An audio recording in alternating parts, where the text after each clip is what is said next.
Hello అండి, అందరికీ నమస్కారము. ఈరోజు మనం ఒక భక్తి కథ తెలుసుకుందాం. కథ పేరు నిజమైన భక్తుడు. నిజమైన భక్తుడు ఎలా ఉండాలి అనే సంభాషణని విష్ణుమూర్తి నారదుని ద్వారా తెలుసుకుందాం. ఒకసారి నారదుడు ఓం నమో నారాయణాయ అని నారాయణ నామం జపం చేసుకుంటూ తన వాయిద్యమైన తంబురా మీటుతూ పాటలు పాడుతూ వైకుంఠంలో ప్రవేశించాడు. తన గానమాధుర్యానికి, తన భక్తికి నారాయణమూర్తి పరవశించి ఆనందించి మెచ్చుకోవాలని, తనంత గొప్ప భక్తుడు మరెవరూ లేరని కాస్తంత గర్వం మనసులో ప్రవేశించగా నారాయణుని దర్శించుకున్నాడు. భగవంతుని స్థానం భక్తుల హృదయమే కనుక నారదుని మనస్సులో ప్రవేశించిన ఆ గర్వాన్ని రూపుమాప తలంచి శ్రీమన్నారాయణుడు, నారద, నీ అంత భక్తుడు ఎక్కడా లేనే లేడు. నీవు నా కోసం ఒక పని చేసి పెట్టాలి. భూలోకంలో అందరికంటే గొప్ప భక్తుడెవరో తెలుసుకుని వచ్చి నాకు చెప్పు. నీవు గొప్ప భక్తునివి కనుక నిజమైన భక్తుడు నీవే బాగా తెలుసుకోగలవు అని కోరాడు. నారదుడు నారాయణుని ఆన శిరస వహించి భూలోకానికి బయలుదేరే ముందు, స్వామి, భూలోకంలో ఎలాంటి వాణిని నేను భక్తునిగా ఎన్నుకోవాలి? రాజున, సేవకున, మునిన, సన్యాసిన, పేదవానినా అని అడిగాడు. అప్పుడు శ్రీమన్నారాయణుడు ఇలా చెప్పాడు. నారద, ఎవరైతే పరిశుద్ధమైన హృదయంతో దైవనామాన్ని నిరంతరం స్మరిస్తుంటాడో అతనే నిజమైన భక్తుడు. అప్పుడు నారదుడు, స్వామి, నేను నిరంతరం భగవన్నామాన్ని స్మరిస్తూనే ఉన్నాను కదా, మరి భూలోకంలో నాకంటే గొప్ప భక్తుడు ఉంటాడా? దీనికోసం భూలోకం వెళ్ళాలా అని అడిగాడు. నారద, భగవన్నామాన్ని జపించినంత మాత్రాన చాలదు. ఇలా నామజపం చేసే భక్తులు లోకంలో ఇంటింటిలో ఉన్నారు, అడుగడుక్కు కనిపిస్తూ ఉంటారు. ఇది కాదు నిజమైన భక్తి. హృదయంలో ఆవిర్భవించిన ప్రేమను సర్వత్రా ప్రసరింపచేయాలి.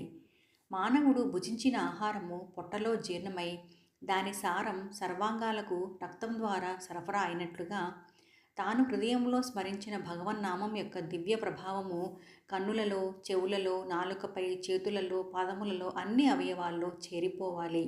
అప్పుడే మానవుడు నిజంగా భగవన్నామమును స్మరించిన వాడవుతాడు.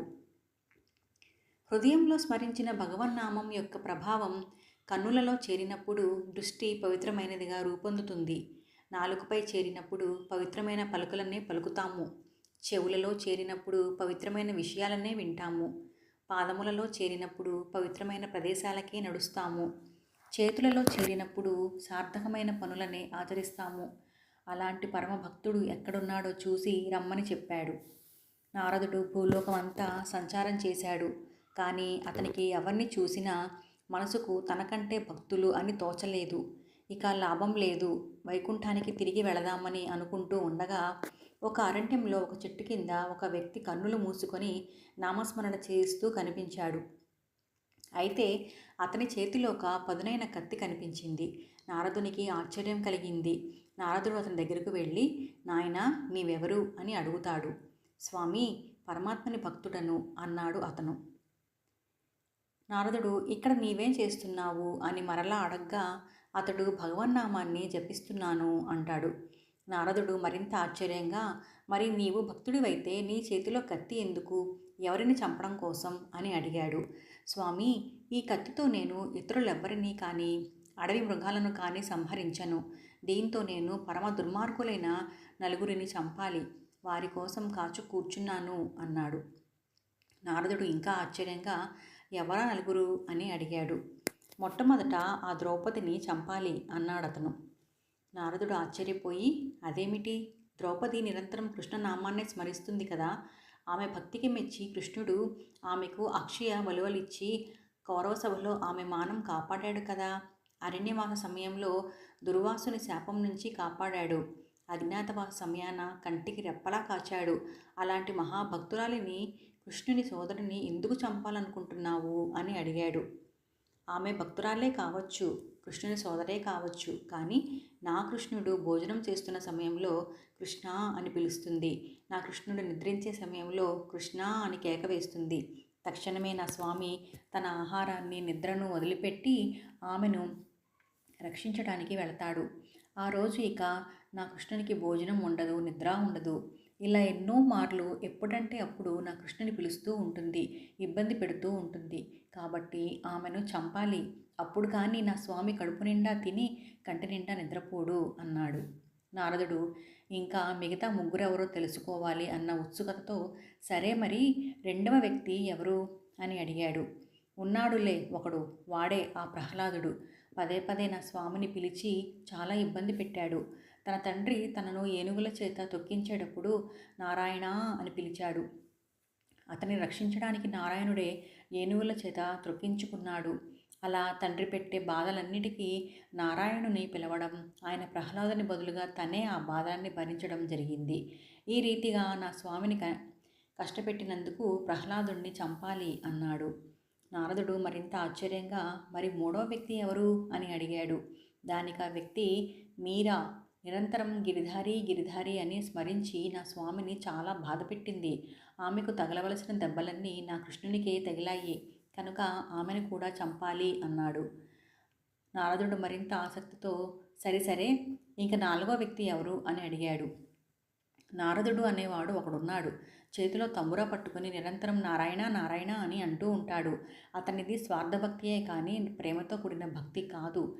తానే గొప్ప భక్తుడిని అని భావిస్తూ నిరంతరం నా స్వామిని నిద్ర ఆహారం కూడా లేకుండా చేస్తుంటాడు. కాబట్టి అతనిని కూడా చంపాలి. అప్పుడు కానీ నా స్వామి హాయిగా భుజించి కంటి నిండా నిద్రపోడు అన్నాడు. అతని మాటలు విని నారదుడు భయపడ్డాడు.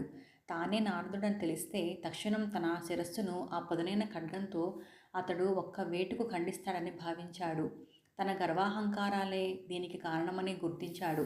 తన మనసులో చేరిన అహంకారం, గర్వం అనే రెండు రాకాసులను తరిమేశాడు. వెంటనే శ్రీమన్నారాయణుని వద్దకు వెళ్ళి ఈ విషయాన్ని విన్నవించుకున్నాడు.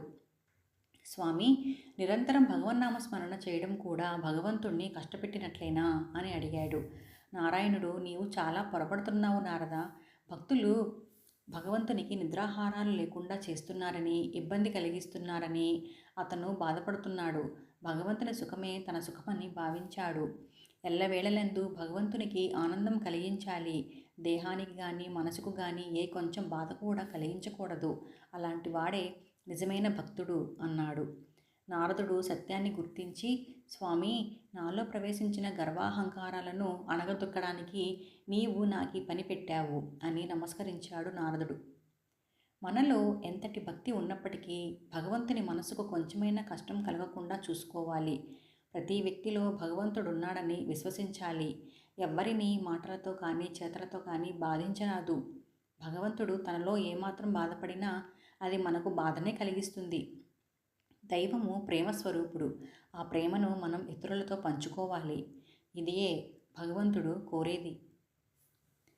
జై శ్రీమన్నారాయణ. ఈ భక్తి కథ మీకు కనుక నచ్చితే ప్లీజ్ లైక్ అండ్ సబ్స్క్రైబ్.